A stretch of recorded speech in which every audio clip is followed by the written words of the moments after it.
आज हम वचन को सुनेंगे मत्ती 1 अध्याय पूरा और मत्ती 2 अध्याय पूरा।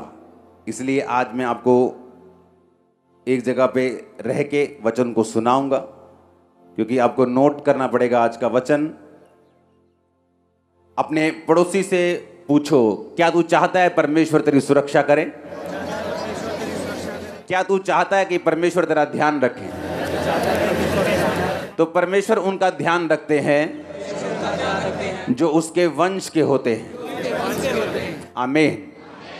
परमेश्वर ने अब्राहम को कहा, मैं तेरा ध्यान रखूंगा, मैं तुझे सुरक्षित रखूंगा। जो तुझे कोसेगा मैं श्राप दूंगा, जो तुझे आशीर्वाद देगा मैं उसे आशीषित करूंगा। तू अपने शत्रुओं के नगरों का अधिकारी होगा। और बाइबल कहती है इज़राइल के ऊपर, अब्राहम के वंश के ऊपर कोई भी दुश्मन कभी भी कब्जा नहीं कर सका। बाइबल कहती है कि जब अब्राहम के भतीजे लूत को उन राजाओं के द्वारा बंदी बना लिया गया था कि जो राजा बड़े बड़े राजाओं को मार कर जा रहे थे, अब्राहम ने सिर्फ 318 शिक्षित मारने वाले अपने कुटुंब के लोग, अपने परिवार के लोग, अपने ही स्टाफ को साथ लेके जाके उन राजाओं को मारकर अपने भतीजे लूत को छुड़ाया था। उसकी स्ट्रेंथ के कारण नहीं, इस कारण नहीं कि वो बहुत युद्ध में कौशल थे या बड़े अच्छे थे लड़ने में, इस कारण कि बाइबल में परमेश्वर ने अब्राहम को छुड़ाने का और उसके वंश को बचाने का वायदा किया।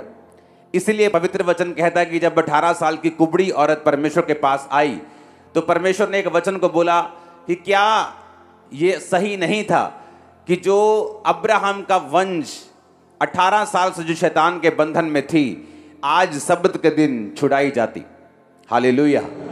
क्योंकि सदूकी और फरीसी परमेश्वर का विरोध कर रहे थे कि सब्त के दिन तुम्हें चंगा करना उचित नहीं, लेकिन बाइबल कहती है आज भी वो सदूकियों और फरीसियों की आत्मा दुनिया में काम करती है।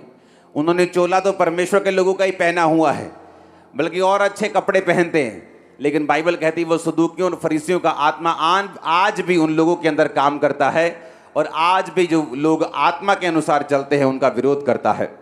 अगर आप ये चाहते हैं कि परमेश्वर आपका ध्यान रखे, वो आपके परिवार का ध्यान रखे, वो आपको इग्नोर ना करे, वो आपको ब्लेस करे। आज का वचन जो थोड़ा लंबी आयतें हैं, इसलिए मैं बैठ के आपको दे रहा हूं, तो आपको बड़े ध्यान से उसे समझना होगा। जब मैं परमेश्वर में पहली बार गया, पहले दिन चर्च, तो मुझे एक नीले रंग की बाइबल छोटा नया नियम दिया गया था, और मुझे ये कहा गया कि मत्ती की 1 बाब से जब तुम पढ़ोगे तो 18 आयत से पढ़ना, 1 से 17 आयत पढ़ने की जरूरत नहीं है, क्योंकि 1 से 17 आयत में सिर्फ वंशावलियाँ लिखी हैं कि किससे कौन पैदा हुआ, किससे क्या पैदा हुआ। लेकिन जब मैं मसीह में बड़ा हुआ, जब मेरी मसीह में उम्र बीतती गई, तो मुझे ये मालूम हुआ कि बाइबल में एक भी शब्द, एक भी कोमा अगर बाइबल में लगा है, उसका बहुत बड़ा महत्व है। अगर आप इफिसियाँ 5 की 17 आयत में पढ़ें, जहाँ परमेश्वर ने कहा है कि तुम प्रभु की इच्छा को समझो, निर्बुद्धि ना हो, दाखरस के मतवाले ना हो। अगर आप इफिसियाँ 5 की 18 पढ़ेंगे तो आपको 18 आयत खत्म होने के बाद फुल स्टॉप नहीं दिखता, कोमा दिखता है। कोमा का मतलब है वचन खत्म नहीं हुआ। अगर परमेश्वर ने आपको बोला है पवित्र आत्मा से परिपूर्ण होते जाओ, तो ये आपकी जिम्मेवारी है पवित्र आत्मा से परिपूर्ण होना। जो लोग परमेश्वर को बोलते, परमेश्वर तू मुझे पवित्र आत्मा से परिपूर्ण क्यों नहीं करता, तू मुझे पवित्र आत्मा से क्यों नहीं भरता, जबकि वचन क्या कहता है? पौलुस कहता है कि तुम दाखरस के मतवाले ना हो, यानी कोई भी ऐसा काम ना करो जो शारीरिक हो, और पवित्र आत्मा से परिपूर्ण होते जाओ। और आगे कोमा है। 19 आयत जब शुरू होती है तो 18 आयत खत्म होने के बाद कोमा लगा, बिंदु नहीं लगा, फुल स्टॉप नहीं लगा, जिसका मतलब यह है परमेश्वर ने आपको बीच में नहीं छोड़ा। अगर वो आपको जिम्मेवारी देता है कि पवित्र आत्मा से तू खुद भरना है, मैंने नहीं भरना, तो 19 आयत में लिखा है कि आपस में भजन, स्पीकिंग टू योरसेल्फ, इंग्लिश में और अच्छा लिखा है कि इंग्लिश में लिखा है कि अपने आप से भजन संहिता से बात करना, अपने आप से खुदा के वचन में से बात करना, अगर तुझे पवित्र आत्मा में परिपूर्ण होना है। मैं आपको सिर्फ एक कोमा की बात बता रहा हूं। ये 18 आयत के बाद कोमा इसलिए लगा, खत्म इसलिए नहीं हुआ कि 19 आयत में परमेश्वर ने आपको बताया है कि आपको पवित्र आत्मा से परिपूर्ण होने के लिए वचन में से बात करनी होगी। आप कैसे बात करते हैं? ओ मेरे पास आज तनख्वाह नहीं मिली, आज मेरे घर में घटी है, आज मेरा सिर दर्द है, आज मैं बीमार हूं। लेकिन वचन क्या कहता है? यहोवा मेरा चरवाहा है, मुझे कोई घटी नहीं होगी। बटुए में पैसा है या नहीं है, अगर आप ये बोलेंगे आप पवित्र आत्मा से परिपूर्ण पाएंगे अपने आप को बहुत जल्दी। और उसी तरह से उसने कहा अपने आप से बात करनी भजन संहिता में से। ये अपने सिर दर्द को देखोगे या ये देखोगे बाइबल में लिखा कि उसके कोड़े खाने से मैं चंगा हो चुका हूं। आपको अगर आप वो बोलेंगे जो बाइबल में लिखा है और अपने आप से बात करेंगे रोज, तो वचन कहता है आप पवित्र आत्मा से परिपूर्ण होंगे। याद रखो, हर एक लाइफ में एक ब्रेक थ्रू, एक मोड़ आता है। वो मोड़ है एक दाऊद का गोलियत को मारना। सबसे इंपॉर्टेंट टाइम अगर आप दाऊद की जिंदगी में देखेंगे तो वो गोलियत को मारना था। जैसे ही दाऊद ने गोलियत को मारा, वचन ये कहता है कि परमेश्वर ने उसे पूरे इज़राइल में मशहूर कर दिया और धीरे धीरे राजा होने के लिए उसका अभिषेक किया, उसको आगे किया, अपनी योजना को उसकी जिंदगी में पूरा किया। बाकी लोग गोलियत को क्यों नहीं मार सके? बाइबल कहती है कि सारे लोग जो इज़राइल की सेना में थे, शाऊल राजा समेत, जब गोलियत आके ललकारता था उनको, तो बाइबल कहती सब उससे डरते थे। कोई उसके सामने नहीं आ रहा था, लेकिन एक ही जन उसके सामने आया और कहा कि मैं इस खतना रहित पलिश्ती को मार सकता हूं। एक ही जन था जिसमें गैरत जागी और वो था दाऊद। रीजन क्या था? क्योंकि दाऊद पवित्र आत्मा से भरा हुआ था। आप जब भी दाऊद की जिंदगी को देखेंगे, आप देखेंगे कि दाऊद ने कभी भी अपने दिल की बात को अपने ऊपर हावी नहीं होने दिया। अगर वो डर रहा था, शाऊल से मौत के डर के मारे भागा जा रहा था, तो मुंह से ये नहीं कहता था कि मेरे अंदर डर है, मुंह से ये कहता था मैं ना डरूंगा, परमेश्वर मेरे साथ है, मनुष्य मेरा क्या कर सकता है। हालेलुया। घटी में रहता था, जंगलों में रहता था, लेकिन ये कहता था यहोवा मेरा चरवाहा है। जब धूप लगती थी बोलता था वो मेरे जी में जी लेके आता है। और इसीलिए बाइबल कहती है कि दाऊद पवित्र आत्मा से परिपूर्ण व्यक्ति था। क्यों परमेश्वर आपको पवित्र आत्मा से परिपूर्ण करना चाहता है? वो इसलिए आपको परिपूर्ण करना चाहता है कि वो आपकी लाइफ का गोलियत, आपके सिर, जो आपके सिर से ऊपर, आपके कद से ऊपर, आपके जीवन से बहुत एक बड़ा है और वो आपको चैलेंज कर रहा है। परमेश्वर ये चाहता है आपका वो गोलियत आपके पांव के नीचे आए, शैतान की तरह जो आज आपके पांव के नीचे है। लेकिन कैसे होगा? बाइबल कहती है जो पवित्र आत्मा से परिपूर्ण हैं वही शैतान को हरा पाएंगे। जो पवित्र आत्मा से भरे हुए हैं वही डेविल को हरा पाएंगे। इसीलिए दाऊद गोलियत को मार पाया क्योंकि वो सब भाइयों से अलग था, पवित्र आत्मा से परिपूर्ण था। वो बातें नहीं कहता था जो उसके दिल में आती थी, जो सर्कमस्टेंसेस चलते थे, जो परिस्थितियां चलती थीं, लेकिन वो बोलता था जो परमेश्वर का वचन उसे बोलने के लिए कहता था। हालेलुया। और जब एक बार आप पवित्र आत्मा से परिपूर्ण हो जाते हैं, उसका एक मकसद है। दाऊद राजा नहीं बन सकता था अगर वो लोगों की निगाह में नहीं आता। तो लोगों की निगाह में आने के लिए उसका एक ऐसा काम करना जरूरी था जो लोगों को शॉक कर दे। वो काम कभी नहीं हो सकता था अगर दाऊद पवित्र आत्मा से परिपूर्ण ना होता। दाऊद पवित्र आत्मा से परिपूर्ण कभी ना होता अगर वो परमेश्वर के वचनों को अपनी लाइफ की विपरीत परिस्थितियों में बोलना ना जानता। हालेलुया। कितनों को समझ आ रही है आज का वचन? आपकी लाइफ में कुछ ऐसे परमेश्वर ने काम रखे हैं जो आप जैसे ही पवित्र आत्मा से परिपूर्ण होंगे, वो विक्ट्रीज, वो जीत आपको मिलती है। मैं बहुत सारे लोगों को बोलता हूं, आप गलती करते हैं अपने परिवार को, अपना परिवार मतलब अपना जो क्लोज परिवार होता है, माँ बाप, भाई बहन, पत्नी, बच्चे, आप गलती करते हो जो बाइबल लेके उनसे बहस करते हो, उनको बताने की कोशिश करते हो कि यीशु मसीह परमेश्वर है। क्योंकि कई आशीषें आपकी ऐसी होती हैं, आपके परिवार की कई साल्वेशन ऐसी होती हैं जो आपकी ब्लेसिंग्स को देख के होती हैं। आपका परिवार, कुछ मेंबर ऐसे होते हैं जो आपके ऊपर जब तक खुदा का हाथ नहीं देख लेते तब तक वो परमेश्वर में नहीं आते। इसलिए बहुत से लोग अपनी फैमिली की साल्वेशन का इंतजार करते रहते हैं। अपनी फैमिली से बहस करते रहते, भाई साहब आप प्रभु में क्यों नहीं आते, बहन तू प्रभु में क्यों नहीं जाती। लेकिन वो ये कभी नहीं सोचते, बाइबल कहती है तू बच, तेरा घराना बचाया जाएगा। और बचना कैसे है? बाइबल कहती है जो पवित्र आत्मा से परिपूर्ण ही नहीं हुआ वो अभी तक मेरे ख्याल में तो बचा नहीं है, और बाइबल के वचन के मुताबिक भी वो बचा नहीं है। इसीलिए परमेश्वर ये चाहता है कि आप लोग पवित्र आत्मा से परिपूर्ण हो, ताकि आपकी लाइफ का गोलियत जब मरे, आपकी लाइफ में एक बड़ी टेस्टिमनी पैदा हो, आपका परिवार मसीह में आए, समाज मसीह में आए, लोग आपको स्वीकार करें, परमेश्वर की मर्जी और उसका प्लान आपकी लाइफ में पूरा हो। और आज रात को खुदावंद का आत्मा आपको विजन देगा, एंजल आपको दर्शन देंगे, पवित्र आत्मा से परिपूर्ण करेंगे। आमीन। मेरे को ऊंचे वाला चाहिए चर्च। Hallelujah, hallelujah. वो अपने वंश को पवित्र आत्मा से भरता है, लेकिन कौन सा वंश? जब मेरे को बाइबल दी गई तो बोला 1 से 17 आयत मत पढ़ना, लेकिन जब मैंने पढ़ा तो सारे भेद ही उसमें, खजाने उसमें छुपे हुए। अब्राहम की संतान, दाऊद की संतान, यीशु मसीह की वंशावली। मत्ती 1 उसकी 1 आयत। 2 आयत में लिखा अब्राहम से इसहाक उत्पन्न हुआ, इसहाक से याकूब उत्पन्न हुआ, याकूब से यहूदा और उसके भाई उत्पन्न हुए। अब्राहम से लेकर दाऊद तक 14 पीढ़ी हुई। दाऊद से लेके जब बेबुलीन ने उनको बंदी बना लिया 14 पीढ़ी हुई। बंदी बनाने के बाद मसीह के जन्म तक 14 पीढ़ी हुई। इसलिए मैं कहता हूं वो पीढ़ियों को कंट्रोल करता है, वो पॉपुलेशन को भी कंट्रोल करता है, वो छोटी से छोटी चीज का भी ध्यान रखता है। वो आपका ध्यान क्यों नहीं रखता होगा? अब्राहम से लेकर दाऊद तक 14 पीढ़ी। 17 आयत पढ़ो।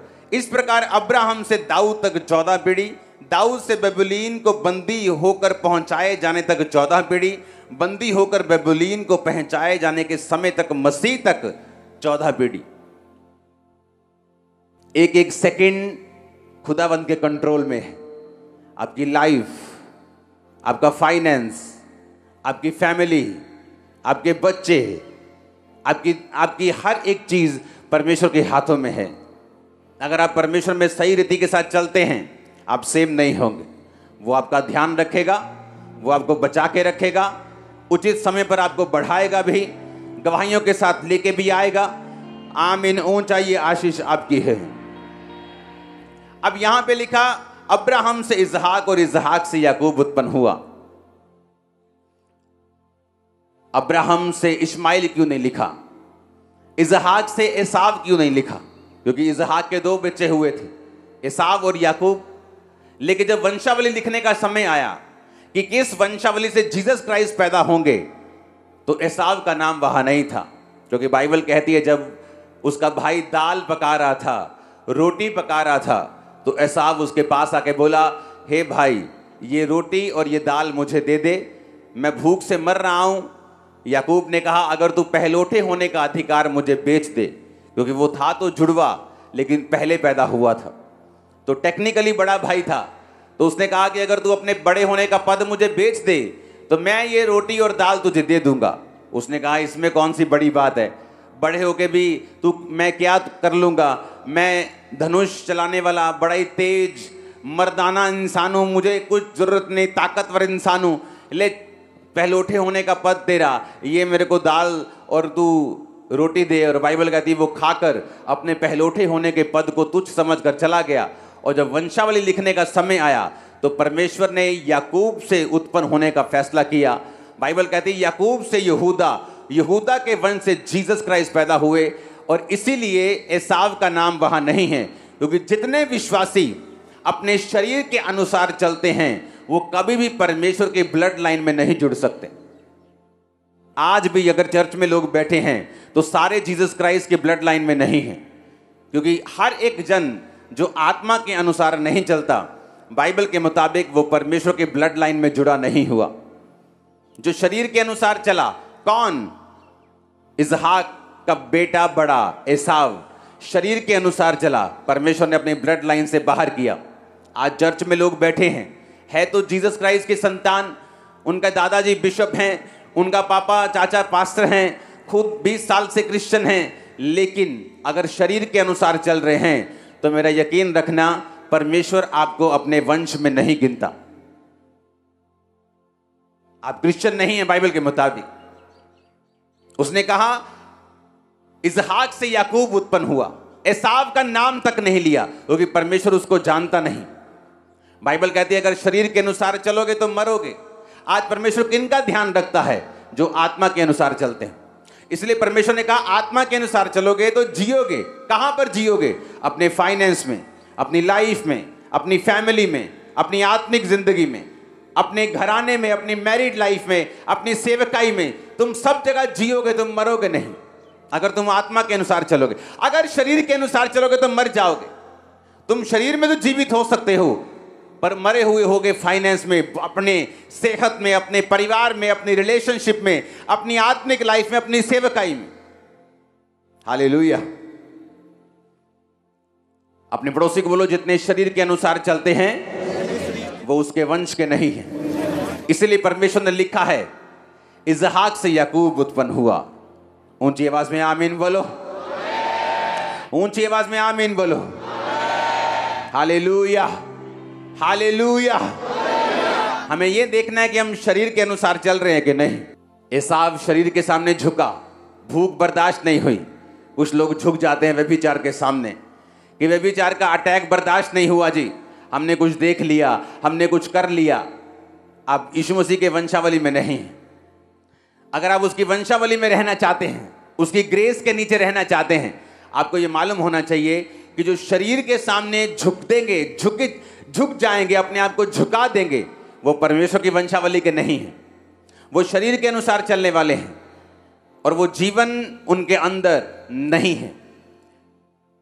आप शरीर के सामने झुक गए, चोरी शरीर का काम है, विरोध, फूट, विधर्म, जादू टोना, मूर्ति पूजा, कलेश शरीर का काम है। चोरी, व्यभिचार शरीर का काम है। ईर्खा शरीर का काम है। तो परमेश्वर ने कहा जो शरीर के काम के नीचे हैं वो वंशावली के नहीं हैं। इसलिए आप परमेश्वर के कई लोगों को देखते हो कि खुदा से प्रार्थना करते लेकिन उनको मिल नहीं रहा। वो चाहते कुछ है, होता कुछ है। क्योंकि बाइबल कहती है जब आप शरीर के सामने झुक जाएंगे, अपनी आत्मा से शरीर के अंगों को नहीं मारेंगे, अपनी आत्मा से शरीर की क्रियाओं को नहीं मारेंगे, तो बाइबल कहती है आप में परमेश्वर का जीवन फिर नहीं है। यहूदा और तमार से फिरिस और जोहरा उत्पन्न हुए। इसका भेद मैं आपको रोज की रोटी जो रोज आप सुनते हो 1 बजे उसमें दिया हुआ, आप उसको उसमें सुनना। फिरिस से हिस्रोन उत्पन्न हुआ, हिस्रोन से एराम उत्पन्न हुआ, एराम से अमीनादाब, अमीनादाब से नशोन, नशोन से सलमोन, सलमोन और राहब से बोअज उत्पन्न हुआ। कौन था बोअज? एक धर्मी इंसान, एक पवित्र इंसान। बोअज और रूत से ओबेद उत्पन्न हुआ। कौन थी रूत? एक ऐसी औरत जो अन्य जाति थी, परमेश्वर को नहीं जानती थी, जिसका क्रिश्चियन एक यहूदी लड़के के साथ मैरिज हो गई, लेकिन वो परमेश्वर में सही नहीं था और बाइबल कहती वो मर गया। उसका बाप भी मर गया, उसका भाई भी मर गया। अब नियोमी जो उसकी सास अकेली रह गई, उसने कहा बेटा वापिस चली जा, तेरी जेठानी वापिस चली गई। रूत ये बात जानती थी, वापिस चली जाऊंगी, पति भी मिल जाएगा, आशीष भी मिल जाएगी, सुख भी मिल जाएंगे, पैसा भी मिल जाएगा। लेकिन उस देश में परमेश्वर यहोवा की आराधना करने वाले लोग नहीं थे। तो क्या किया रूत ने? रूत ने फैसला किया कि वो शरीर के सामने नहीं झुकेगी, वो अपने शरीर की क्रियाओं को पूरा करने का प्रयास नहीं करेगी, बल्कि दुख उठाते हुए भी वो परमेश्वर की महिमा करेगी, दुख उठाते हुए भी परमेश्वर में ही रहेगी। और बाइबल कहती है रूत ने अपनी बूढ़ी सास के साथ रहने का फैसला किया, क्योंकि उसकी सास के साथ रहने से परमेश्वर यहोवा की आराधना करना उसे नसीब होता। तो क्या हुआ? परमेश्वर ने बोअज नामक एक धर्मी पुरुष को भेजा, रूत के साथ उसकी शादी हुई। और अगर आप ध्यान से पढ़ेंगे तो रूत से ओबेद, ओबेद से यशे और यशे से दाऊद उत्पन्न हुआ। यानी रूत जो थी वो दाऊद की परदादी बनी। बाइबल के मुताबिक रूत के वंश से ही जीसस क्राइस्ट पैदा हुए, क्योंकि दाऊद के वंश से यीशु मसीह पैदा हुए। एक स्टेप लिया कि मैं शरीर के कामों को सेटिस्फाइड नहीं करूंगी, मैं शरीर के पीछे नहीं चलूंगी, मैं परमेश्वर के पीछे चलूंगी। परमेश्वर की ब्लड लाइन में शामिल हुई, ग्लोरियस जीवन जिया, जो कुछ खोया था सारा कुछ वापस पाया। आज मैं आपके लिए भविष्यवाणी करता हूं, यीशु मसीह के नाम में जितने लोग आज फैसला करेंगे शरीर के अनुसार नहीं चलने का, मैं आपकी लाइफ पर प्रोफेसी करता हूं, इन 6 महीनों में 6 मंथ के अंदर आप सारी चीजों जो शैतान ने छीनी वापस आता हुआ देखेंगे। 7 बार हालेलुया चाहिए मेरे को, ये आवाज में हालेलुया। बाइबल कहती है, उसने कहा मैं शरीर के अनुसार नहीं चलूंगी। ये सारा खेल, पूरी क्रिश्चियनिटी इस बात पे टिकी है कि आप शरीर के सामने घुटने टेकते हैं या आप पवित्र आत्मा के अनुसार चलते हैं। अगर आप शरीर के सामने घुटने टेकते हैं तो बाइबल कहती है आप परमेश्वर की सुरक्षा के नीचे फिर नहीं हैं। कोई भी जन जिसने शरीर के सामने घुटनों को टेका है उसने मौत को देखा है। आप जानते हैं तीसरी आयत जो मैंने आपको बोला है रोज की रोटी में पढ़ना, यहूदा और तमार से फिरिस और जोहरा उत्पन्न हुए। आप जानते हैं यहूदा वही था जो 11 भाइयों में था जिसने यूसुफ को बेच दिया था। यहूदा उन्हीं 11 में से था। एक भी जन ने विरोध नहीं किया, सब इकट्ठे हो गए, चोर चोर सब इकट्ठे हो गए। हाँ, और यहूदा को यूसुफ को बेच दिया। यहूदा भी उनमें था। आप जानते हैं यूसुफ को पहले मारने के लिए गड्ढे में डाल दिया गया, उसके बाद इश्माइलियों के हाथ में बेचकर मिस्र में भेज दिया गया। इसके बाद वो शरीर के सामने झुके। क्या थी शारीरिकता? उन्हें जेलसी थी अपने भाई से। यूसुफ को दर्शन आते थे, वो बताता था कि तुम सब मेरे सामने झुकोगे। उसे विजन आते थे कि वो खेत में काम कर रहा है और 11 पूले उसके सामने झुक गए और वो खड़ा रहा। सूर्य और चंद्रमा और 11 तारे उसे दंडवत कर रहे हैं और उसका पिता उसको डांटता था कि ऐसा दर्शन मत सुनाया कर, तेरे भाई तुझसे बैर करेंगे। और बाइबल कहती है उसके भाई उससे नफरत करते थे, उससे ईर्ष्या करते थे, जेलसी करते थे। उसके पिता ने उसको रंग बिरंगा अंगरखा दिया हुआ था, कोट दिया हुआ था, उसको ज्यादा प्यार करता था। यूसुफ अपने भाइयों की कमियां फादर को बताता था, छुपाता नहीं था। एक दूसरे के साथ इतनी बनी बनाई नहीं थी कि पाप देखकर भी वो चुप रहे, और बाकी सब ऐसे ही थे। जब यूसुफ को बेच दिया गया, बाइबल कहती है तो कर्स सबकी लाइफ में एंटर हुआ। यहूदा की लाइफ में क्या कर्स आया? बाइबल कहती है वो उस संगति को छोड़ के, अपने भाइयों को छोड़ के दूसरे देश में चला गया। जब दूसरे देश में चला गया तो अन्य जाति लड़की से शादी हो गई। जब अन्य जाति लड़की से शादी हुई तो जितने बच्चे पैदा हुए वो सारे, जब एक माँ जो है अन्य जाति की होती है, एक माँ जब परमेश्वर में नहीं होती, तो आप ये इमेजिन कर सकते हैं उनकी परवरिश कैसी हुई होगी। तो जब परवरिश हुई वो यहोवा को नहीं जानते थे, और बाइबल कहती है यहोवा ने उसके बड़े बेटे और छोटे बेटे दोनों को मार दिया। रीजन क्या? परवरिश अच्छी नहीं थी, यहोवा को जानते नहीं थे। जानते क्यों नहीं थे? क्योंकि अन्य जाति लड़की से शादी की जो परमेश्वर को जानती नहीं थी, उसकी परवरिश उसी तरह से हुई थी जैसे लोगों की होती है। अन्य जाति से शादी क्यों हुई? क्योंकि घर से यहूदा अलग हो गया था। अलग क्यों हुआ? यूसुफ को बेच दिया था। एक शरीर के काम ने कितना लंबा सफर करवाया उनको। एक शरीर का काम यहूदा ने किया, कितना लंबा उसको सफर करना पड़ा, कितनी लंबी उसको यातना झेलनी पड़ी, कितना लंबा उसको सफर देखना पड़ा। जहां उसके 2 बच्चों की, उसकी वाइफ की डेथ हुई, उसके बाद परमेश्वर ने फिर उसको अपनाया। कितने मेरी बात को समझ रहे हैं? पूरी बाइबल इस बात से भरी पड़ी है। उसने कहा अगर तुम शरीर के अनुसार चलोगे तो मरोगे। हमने क्या देखा? यहूदा शरीर के अनुसार चला, अपने भाई को बेच दिया। और यहूदा और तमार से फिरिस, तमार उसकी पहली पत्नी नहीं थी, पहली पत्नी मर गई थी। रोज की रोटी में सुनना, मैंने भेदों को बताया है कि जब आप शरीर के अनुसार चलते हैं फिर आप लंबी दौड़ में दौड़ने लगते हैं, और वो दौड़ परमेश्वर की ओर से नहीं होती। आप एक ऐसी दौड़ में दौड़ने लगते हैं जहां आप थक जाएंगे, फ्रस्ट्रेट होंगे, जहां चीजें फिर आपके हिसाब से नहीं चलेंगी। पहले पहले आपको अच्छा लग सकता है, लेकिन याद रखो जब 2 लाइनें सीधी जा रही हैं ऊपर और एक हल्की टेढ़ी हो जाए, तो अभी तो इनमें गैप नहीं है, लेकिन एक समय आएगा जब गैप बढ़ जाएगा। एक समय आएगा जब ये दूर हो जाएगी। जो लोग परमेश्वर से हट जाते हैं तभी उनको ताजा ताजा मालूम नहीं होता। एक अंगीठी में से कोयला निकाल के साइड पे रख दो, उसे कभी मालूम नहीं होगा कि मैं ठंडा हो रहा हूं। उसे लगता है अभी मैं गर्म ही हूं, मैं तो गर्म ही हूं, मैं तो कोयला हूं। मैं तो फलाना हूं, लेकिन एक समय आएगा जब कोयला ठंडा हो जाएगा, क्योंकि अंगीठी से बाहर रहकर वो गर्म नहीं रह सकता। पूरी बाइबल भरी पड़ी है कि आप शरीर के अनुसार चलना चाहते हैं तो उसका क्या असर आपकी लाइफ पे होगा। रूत शरीर के अनुसार नहीं चली, जवान औरत थी, यंग लेडी थी वो।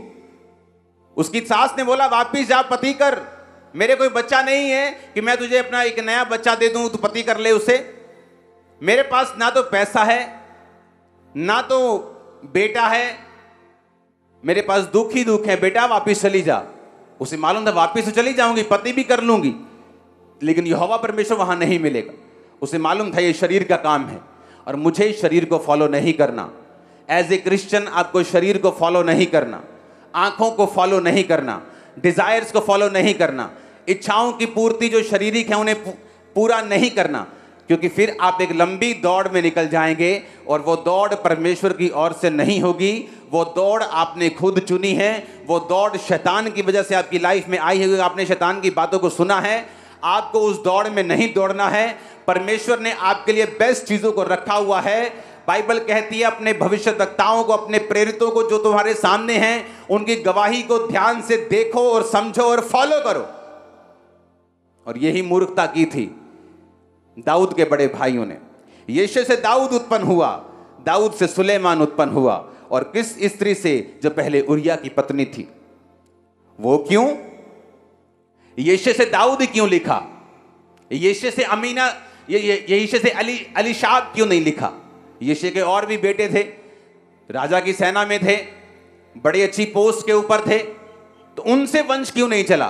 क्योंकि बाइबल कहती है जब शमूएल नबी उनके घर में मसा करने के लिए आया तो शमूएल ने कहा जाओ अपने बेटों को बुला के लेके आओ। पहला आया, परमेश्वर ने कहा मैंने इसे नहीं चुना, मैं इसे अयोग्य करार करता हूं। आप किसी को अयोग्य करार नहीं करते जब तक आप उसका पेपर नहीं लेते। आपका टीचर नहीं बोलता आप फेल हो गए जब तक वो आपका टेस्ट नहीं लेता। इसका मतलब दाऊद के सब बड़े भाइयों का टेस्ट हुआ और वो अपने टेस्ट में फेल हो गए। उसका कारण व्यभिचार हो सकता है, चोरी हो सकता है, प्रार्थना ना करना हो सकता है, बाल को पूजना हो, कुछ भी हो सकता है। लेकिन बाइबल कहती वो शरीर के अनुसार चले और परमेश्वर ने अपनी ब्लड लाइन में शामिल नहीं किया। दाऊद उत्पन्न हुआ क्योंकि दाऊद आत्मिक था। सुलेमान उत्पन्न हुआ क्योंकि दाऊद के सब बड़े बच्चे जो थे, दाऊद का बड़ा बेटा, दाऊद के जो सबसे बड़े बेटे थे वो रानियों के बेटे थे। कौन सी रानी? शाऊल की बेटी। और भी रानियों के बेटे उसके पास थे। उनकी जो माएं थी वो राजाओं की पुत्रियां थी। तो कौन अगला राजा बनना चाहिए था? एक परिवार में उसकी कई पत्नियां थी, तो कई पत्नियां राजकुमारियां थी, उनके बाप राजा थे, तो एक्सपीरियंस के हिसाब से तो उसे राजा बनना चाहिए जिसका नाना भी राजा है, जिसका बाप भी राजा है, माँ राजकुमारी है। कितना एक्सपीरियंस, उठने बैठने का कितना उसको एक्सपीरियंस होगा। लेकिन बाइबल कहती है परमेश्वर ने उनको राजा नहीं बनाया, सुलेमान को बनाया। सुलेमान को क्यों बनाया? क्योंकि बाइबल कहती है दाऊद की सब गवाहियों को सुलेमान ने बड़े ध्यान से फॉलो किया। उसने दाऊद की सब टेस्टिमनीज को फॉलो किया। उसने दाऊद के द्वारा सारे कामों को, जो दाऊद 7 बार दिन में स्तुति करता था, परमेश्वर में खड़ा रहता था, पाप में नहीं रहता था, अपने गिफ्ट पे घमंड नहीं करता था कि मैं राजे का धोता हूं, मैं राजकुमारी का बेटा हूं, मेरा बाप दाऊद राजा है तो मैं ही राजा बनूंगा। लेकिन सुलेमान ये जानता था ना बल से ना शक्ति से, बल्कि उसकी आत्मा के द्वारा। आज सेवकाई में अगर आप देखेंगे कौन लोग कामयाब हैं? वो लोग नहीं जो गिफ्टेड हैं, जो प्रोफेशनल हैं, जिनको काम करना आता है। वो लोग कामयाब हैं जो पवित्र आत्मा से चलते हैं, अपने दासों की बात को सुनकर रिस्पॉन्ड करते हैं, उनके अधीन रहते हैं, पवित्र आत्मा के द्वारा दिए गए कामों को करते हैं। मिनिस्ट्री में अगर आप देखेंगे वो कामयाब आपको मिलेंगे। मोस्टली क्रिश्चियन बहुत पढ़े लिखे आपको मिलेंगे, लेकिन सेवकाई में कामयाब कहीं नहीं मिलेंगे। रीजन, सेवकाई में कामयाबी आपके एक्सपीरियंस से नहीं आती, आपकी ओबीडियंस से, आपकी आत्मिकता से आती है, आत्मा के अनुसार चलने से आती है। जोर से हालेलुया बोलो एक बार फिर से। अब यहां भी उन लोगों को पीछे छोड़ दिया गया जो शरीर के अनुसार चले। दाऊद के बड़े बेटे शरीर के अनुसार चले, पीछे छोड़ दिए गए। सुलेमान शरीर के अनुसार चला, आत्मा के अनुसार चला और शरीर के अनुसार नहीं चला, तो बाइबल कहती ब्लड लाइन में शामिल हुआ। मैं फिर आपसे कहता हूं, कौन आज इस जीसस क्राइस्ट का रियल वंश है? आप में बैठे 50% लोग जीसस क्राइस्ट के रियल वंश होंगे, बाकी 50% अगर शरीर के अनुसार चल रहे हैं तो नाम पीटर जॉन हो सकता है, चर्च में 7 साल से हो सकता है आ रहे हों, लेकिन परमेश्वर आपको अपने वंश में नहीं गिनता। और ये रियलिटी है। कितने मेरी बात को समझ रहे हैं? आगे बढ़ेंगे। आसा से यहोशाफात उत्पन्न हुआ, यहोशाफात से योराम उत्पन्न हुआ, योराम से उज्जिया, उज्जिया से योताम, योताम से आहाज, आहाज से हिजकिया, हिजकिया से मनश्शा उत्पन्न हुआ। हिजकिया कौन था मालूम है? वही जिसको परमेश्वर ने कहा था तेरी उम्र खत्म हो गई, तुझे जो बीमारी है ये मौत के लिए है, अपने घराने को आज्ञा दे, उसके बाद मेरे पास आ जा। बाइबल कहती है उसने दीवार की ओर मुंह फेर कर परमेश्वर से प्रार्थना की, प्रभु मैं सही तरह से तन मन से तेरे साथ चलता आया हूं और मैं अभी मरना नहीं चाहता। तो वचन कहता है परमेश्वर ने उसकी प्रार्थना को सुना, उसके रिकॉर्ड को चेक किया। आपका पास रिकॉर्ड क्या है मायने रखता है। एक कंपनी में 2 जने गलती करें, दोनों को सजा अलग अलग हो सकती है, क्योंकि दोनों का पास रिकॉर्ड मायने करता है। एक ने कभी गलती नहीं की और बॉस के साथ सदा वफादार रहा है, और दूसरा हमेशा गलतियां करता रहा है। जो सदा गलतियां करता रहा है, हो सकता है उस गलती की वजह से वो सस्पेंड हो जाए, लेकिन जो पहली बार गलती की है उसे माफी मिल जाए। अपना रिकॉर्ड सेट करो। क्या बोलेगे परमेश्वर को इमरजेंसी के दिन के टाइम? कितनी सिगरेट पी है, कितनी ब्लू फिल्में देखी हैं, कितने पाप किए हैं? क्या बोलेंगे परमेश्वर को जब इमरजेंसी का टाइम आता है? फिर आपको परमेश्वर को बोलना होता है, परमेश्वर मेरी प्रार्थना को सुन, क्योंकि बाइबल कहती है संकट के दिन मुझे पुकार तो मैं तुझे उत्तर दूंगा। लेकिन कौन पुकारेगा परमेश्वर को? जो परम प्रधान के छाए हुए स्थान में बैठा रहे, वही सर्वशक्तिमान की छाया में ठिकाना पाएगा। आमीन। बैठे रहने का मतलब जो स्थान खुदा ने आपको दिया है विश्वासी होने का, उसे छोड़ना नहीं है, उसे पकड़े रखना है और विश्वासी बने रहना है। आमीन। हिजकिया को परमेश्वर ने आज्ञा दी, परमेश्वर ने 15 साल उम्र बढ़ा दी, और बाइबल कहती है हिजकिया से मनश्शे उत्पन्न हुआ। अगर आप बाइबल की स्टोरीज को ध्यान से पढ़ेंगे तो बाइबल में मनश्शे जो है, ये वाला मनश्शे, वो याकूब का बेटा मनश्शे नहीं। बाइबल का सबसे करप्ट राजा आज तक का मनश्शे रहा है, आज तक का मनश्शे। इसने इतने पाप करवाए इजराइलियों से, इतने शरीर के काम करवाए, बाइबल कहती है। और दूसरी बात, परमेश्वर जब भी कोई इजराइल का राजा गुनाह करता था उसको हटा देता था और उसकी जगह एक और राजा आता था। लेकिन बाइबल कहती है मनश्शे ने लंबा राज किया, गलत होने के बावजूद भी।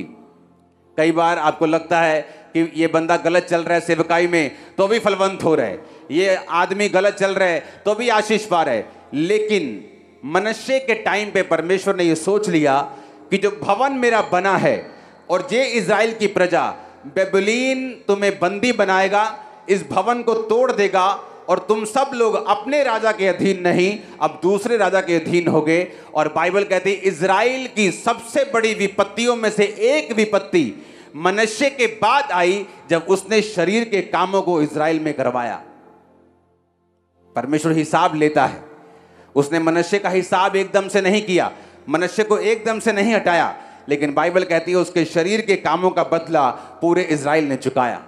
अपने पड़ोसी को बोलो, शरीर के काम नहीं करने हैं। व्यभिचार, चोरी, फूट, विधर्म, ईर्ष्या, लड़ाई, झगड़ा, मूर्ति पूजा, जादू, टोना, वैर, विरोध, ये नहीं करना। अगर तू ये कामों को नहीं करेगा, आत्मा के अनुसार चलेगा, तो तू परमेश्वर के ब्लड लाइन में शामिल होगा। वो तेरा ध्यान रखेंगे, जो कुछ तूने खोया है वो तू पाएगा, तू सबसे ऊपर होगा, तू ब्लेस्ड होगा, तू आशीषित होगा। इतनी आशीष होगी रखने की जगह नहीं होगी, तू सिर कहलाएगा पूंछ नहीं। ये वचन आपकी लाइफ में पूरे हो इन जीसस नेम। कौन था अब्राहम? राजा उससे डरते थे। कौन था इसहाक? राजा उससे डरते थे। बाइबल कहती है उनकी सामर्थ राजाओं से ज्यादा थी, और वही परमेश्वर आपको देना चाहता है। वो आपको प्रभावशाली करना चाहता है, सामर्थी करना चाहता है, चंगा करना चाहता है, ब्लेस करना चाहता है, आपके परिवार को बचता हुआ देखना चाहता है। आमीन ऊंचे वाला चाहिए चर्च। पूरी बाइबल अगर आप पढ़ेंगे आपको यही समझ आएगा कि जो शरीर के कामों में फंसे एक लंबे सफर पे निकल गए जो परमेश्वर की ओर से नहीं था। एक थकाने वाला सफर, एक पहाड़ों वाला सफर होता है जहां आप नज़ारे लेते हुए जाते हैं, चाय पीते हुए, मैगी खाते हुए पहाड़ों की। हाँ, तो एक सफर होता है जब आप धक्के खाते हुए, आप पसीने में लोटपोट होते हुए, बुखार हो गया जाते हैं, एक वो सफर है। अगर आप धर्मी हैं तो परमेश्वर नज़ारों के साथ आपको लेके जाएगा। अगर शरीर के अनुसार चलते हैं तो आप सोच लीजिए उन लोगों का क्या हुआ जो शरीर के अनुसार चले।